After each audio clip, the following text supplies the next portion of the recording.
Mass deportations are coming, which feels about right given we're a democracy. Nearly 60% of Americans want mass deportation of illegals who are, after all, breaking the law by trespassing on our republic.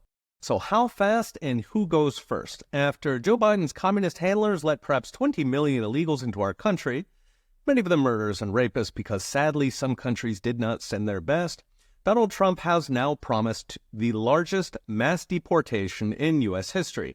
Now, the current record holder is Franklin D. Roosevelt, who deported 2 million overwhelmingly Mexican immigrants. I mentioned in a recent video how FDR's deportations included citizen children of illegals, so that is perfectly legal. They will pretend it is not. The active deportations will start with criminals and will essentially be arrests. But the real magic happens in the background, the self-deportations. I mentioned in a recent video how up to 90% of FDR's deportations were actually self-deportations because they didn't want to get arrested on the way out. Today, we'd be looking at 15 million self-deportations if that pattern holds. Now, Wall Street Silver recently suggested some ways to get these self-deportations rolling, including cutting all financial benefits from food stamps to rent subsidies, from free apartments to Obama phones.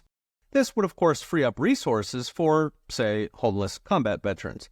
Next, cancel the so-called temporary refugee status that hands out work permits like candy and is apparently killing bee pets in Springfield. Then the big one, crack down on employers who hire illegals. Now, that is already illegal with up to 6 months in prison, but it is not enforced.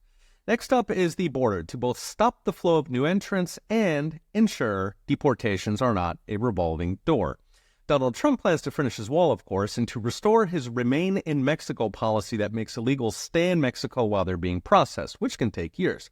After all, beggars do not get free caviar, and a true refugee should be perfectly happy with Mexico, which is a country over 1 million Americans retired to. In case Mexico does not play ball, Trump is threatening a 25% tariff on everything Mexico exports to us if they do not get illegal immigration under control. So Mexico may not pay for the wall, they will be the wall.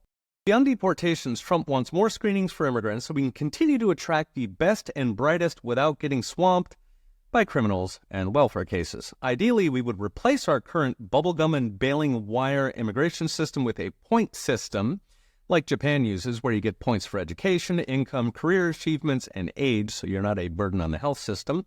Prove enough points and you're in, fail, and you are out for good. Finally, what does mass deportation do to the economy?